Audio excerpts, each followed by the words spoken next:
स्वागत है आप सभी का फिर से एक बार अपने लैब स्टडी में। तो दोस्तों सबसे पहले तो मैं आपको ये आश्वासन देना चाहता हूँ कि इसके पहले जो एग्ज़ाम से रिलेटेड बिहार पुलिस कांस्टेबल में हुए हैं, उम्मीद है कि ऐसा कुछ तो आपके एग्ज़ाम में नहीं होने वाला है फायरमैन के एग्ज़ामों में। क्योंकि यहाँ पे सीट कम और कैंडिडेट ज़्यादा रहते हैं, जिसकी वजह से इस तरह के क्वेश्चंस बनाने पे वो भी मजबूर हो जाता है। उससे रिगार्डिंग जो कटअप भी जाने वाला है, सभी के कटअप बहुत ही कम जाने वाला है, ये कन्फर्म हो जाइए सभी। ठीक है। तो अब बात कर लेते हैं बिहार पुलिस जो ड्राइवर के एग्ज़ाम हो गए उसके रिजल्ट के बारे में। तो 10 तारीख से पहले तो रिजल्ट आ जाएगा। और रही बात ये फायरमैन की, तो तैयारी बेस्ट होनी चाहिए और इसके लिए मैंने सारे क्वेश्चंस आपको कलेक्ट किए हैं।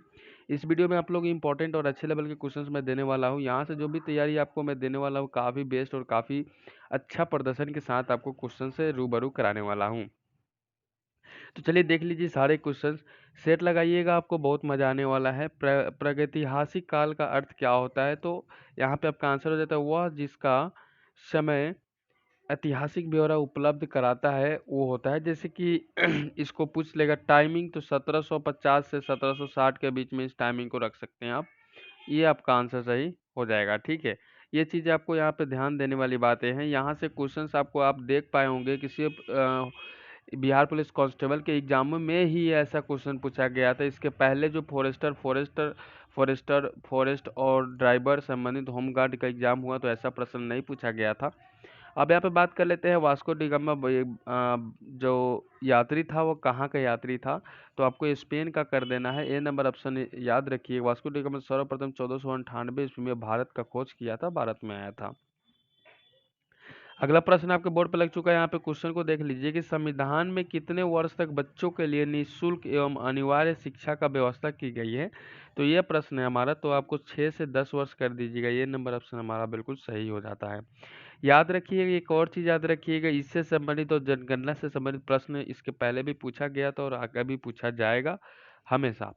याद रखिए नगर निगम के अध्यक्ष कौन होते हैं? तो नगर निगम के अध्यक्ष आपको महापौर होते हैं। बी नंबर ऑप्शन सही हो जाएगा।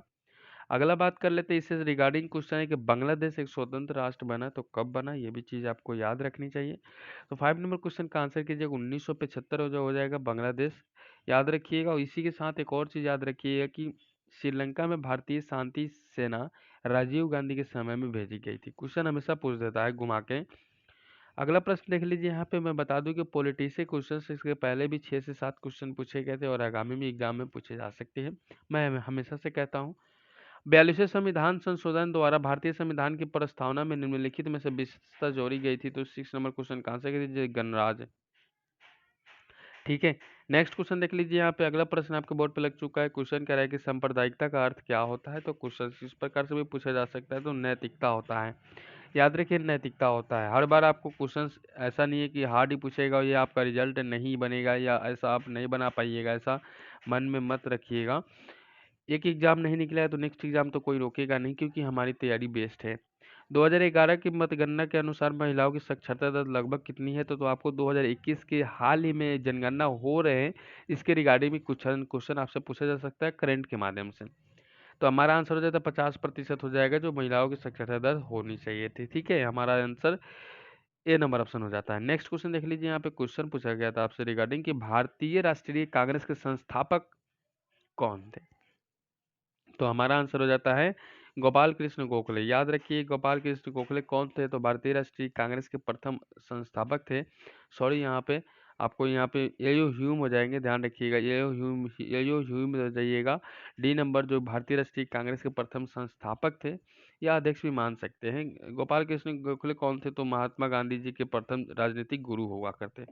नेक्स्ट क्वेश्चन देख लीजिए। यहाँ पे क्वेश्चन है कि भारत में चुनाव की सबसे छोटी इकाई क्या है? भारत में जो चुनाव होती है उसकी सबसे छोटी इकाई तो ग्राम पंचायत आपको कर देना है। क्या करना है? ग्राम पंचायत आपको कर देना है। देखिए क्वेश्चंस मैंने इसके पहले भी मोस्ट बनाया था और अभी भी मोस्ट बना रहा हूँ। इसके पहले के रिकॉर्डिंग मैं इस बार सारे लेवल ही चेंज कर दिए हैं ताकि आप लोगों को किसी प्रकार दिक्कत ना आए। संयुक्त राष्ट्र के सुरक्षा परिषद के बारे में क्या सही नहीं है? तो 11 नंबर क्वेश्चन का आंसर क्या हो जाता है हमारा? इसके 5 अस्थाई या 10 अस्थाई सदस्य होते हैं, ये सही नहीं है। ये नंबर ऑप्शन हमारा बिल्कुल सही हो जाता है क्योंकि ये पूछा ही गया है जैसा। नेक्स्ट क्वेश्चन देख लीजिए। अगला प्रश्न पूछा गया कि भारत की स्वतंत्रता के बाद निम्न में से कौन भारतीय गवर्नर जनरल बना था? तो 12 नंबर क्वेश्चन का आंसर हो जाएगा पुरुषोत्तम दास टंडन। पुरुषोत्तम दास टंडन हमारा सही हो जाता है। नेक्स्ट क्वेश्चन हमारा रहेगा आप सभी के बोर्ड पे, गुट निरपेक्ष आंदोलन की स्थापना से कौन नहीं जुड़ा है? तो 13 नंबर क्वेश्चन का आंसर हो जाता है कि जवाहरलाल नेहरू नहीं जुड़े हैं, बाकी सब बेनजीर भुट्टो, मार्शल टिटो और कर्नल नासिर जुड़े हुए थे। याद रखिए क्वेश्चन इस प्रकार से भी पूछा जा सकता है कि कौन से स्थापना के संबंध में जुड़ा हुआ है। तो ये 3 नाम याद रखिए, 3 में से कोई भी एक पूछा जा सकता है। नेक्स्ट क्वेश्चन है कि किन कारणों के आधार पर भारत में व्यक्ति मताधिकार का प्रयोग नहीं कर सकता है? तो व्यक्ति जो होते हैं मताधिकार का प्रयोग नहीं कर सकता है, तो वयस्क याद रखिएगा, वयस्क याद रखिएगा। नवयुवक जरूरी नहीं है कि सबका ही अकाउंट या जो भी आईडी कार्ड प्रूफ बनता है भारत के लिए, ठीक है, वो बन जाए और वो मत दे सके, ठीक है। जिसका 21 साल नहीं पुगा है वो वोट नहीं दे सकता, याद रखिएगा। नेक्स्ट क्वेश्चन हमारा रहेगा आप सभी के बोर्ड पे कि भारत में अभियुक्त को दी गई फांसी की सजा को निरस्त करने का अधिकार किसके पास होता है?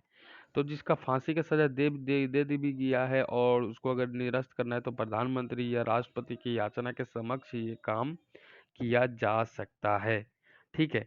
नेक्स्ट क्वेश्चन रहेगा हमारा आपके बोर्ड पे कि ब्रिटिश प्रधानमंत्री ग्रेनविले ने स्टॉप एक्ट किस वर्ष में पारित किया था?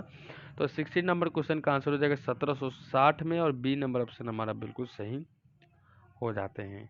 नेक्स्ट क्वेश्चन रहेगा हमारा कि रॉलेट एक्ट कब पारित हुआ था? तो 17 नंबर क्वेश्चन का आंसर कर दीजिए, रॉलेट एक्ट 1918 में पारित हुआ था, और बी नंबर ऑप्शन हमारा बिल्कुल सही हो जाता है। नेक्स्ट क्वेश्चन देखिए, यहाँ पे क्वेश्चन है कि राजा राम मोहन राय किस सामाजिक बुराई को खत्म करने के लिए संघर्ष किया? तो जिन बुराइयों को खत्म करने के लिए राजा राम मोहन राय ने संघर्ष किया वो छुआछूत की बीमारी थी, और सी नंबर ऑप्शन हमारा बिल्कुल सही हो जाता है। अगला क्वेश्चन देख लीजिए कि भारत के पुर्तगाल उपनिवेशों की राजधानी गोवा को बनाने वाली व्यक्ति कौन थे?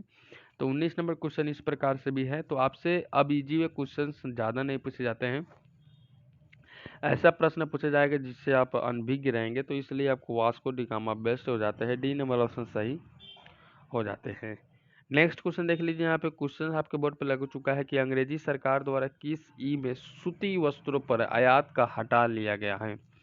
तो 20 नंबर क्वेश्चन का आंसर हो जाएगा 1880, ठीक है। चलिए नेक्स्ट क्वेश्चन देख लीजिए, यहाँ पे क्वेश्चन बना है कि मध्यकालीन समय से ही शताब्दी तक कहा जाता है, तो क्या कहा जाता है? इन दोनों की खाली स्थानों में क्या भर दीजिएगा ताकि आपका परिपूर्ण हो जाएगा।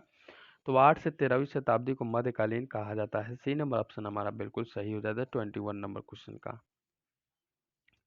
अगला बात कर लेते हैं क्वेश्चन की, तो 22 नंबर क्वेश्चन कर रहा है कि सन 1857 की क्रांति की शुरुआत हुई थी। याद रखिए क्वेश्चन आपके बोर्ड पर लग चुका है कि सन 1857 की जब क्रांति हुई थी तो कहाँ से शुरुआत हुई थी, ये चीज़ें यहाँ पे रखी गई है। तो 22 नंबर क्वेश्चन का आंसर आप सभी को बताना है।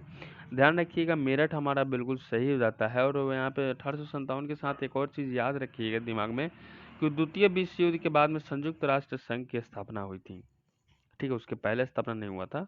संयुक्त राष्ट्र की स्थापना द्वितीय विश्व जब हुआ था 1939 के बाद में तो प्रारंभ हुआ था। मगध राज की प्राचीनतम राजधानी कौन है? तो मगध राज की प्राचीनतम राजधानी कौन है? तो क्वेश्चन पूछेगा तो गया कर दीजिएगा, ठीक है। नेक्स्ट क्वेश्चन देख लीजिए, यहाँ पे क्वेश्चन आपके बोर्ड पे लग चुका है फिर से कि मनुष्य द्वारा पहली बार नियोलिथिक युग में पालतू बनाया जाने वाला पशु कौन है? पालतू बनाया जाने वाला पशु कौन है और इसको कब पालतू बनाया गया? सर्वप्रथम तो 1925 याद रखिएगा। और कब कौन सा पालतू बनाने वाला पशु है? तो आप सभी को पता है कि कुत्ता होते हैं। और किसने सबसे पहले इसका स्थापना किया था? तो 1925 में केशव बलिराम हेडगेवार ने किया था। अगला प्रश्न रहेगा हमारा कि मुगल काल का पतन शुरू हुआ था, तो मुगल काल का पतन कब शुरू हुआ था? 25 नंबर क्वेश्चन का आंसर कर दीजिएगा, आधुनिक काल में, सी नंबर ऑप्शन हमारा बिल्कुल सही हो जाता है। याद रखिए मुगल काल का जो पतन हुआ था आधुनिक काल के अंदर में आकर पतन हो गया था। तो इसके साथ ही हम लोगों ने जो क्वेश्चंस किया काफ़ी लाजवाब क्वेश्चन किया था। पहले ये सभी के साथ हम लोग अनभिज्ञ थे, लेकिन अब हम लोगों को जानकारी हो गई कि सीएसबीसी जो कहता है वो करता नहीं, जो करता है वो कहता नहीं। इसलिए आप लोगों को बेस्ट तैयारी करना होगा। आप लोगों को अगर वीडियो पसंद है तो लाइक कर दीजिएगा। चैनल पर आने के लिए बहुत बहुत धन्यवाद।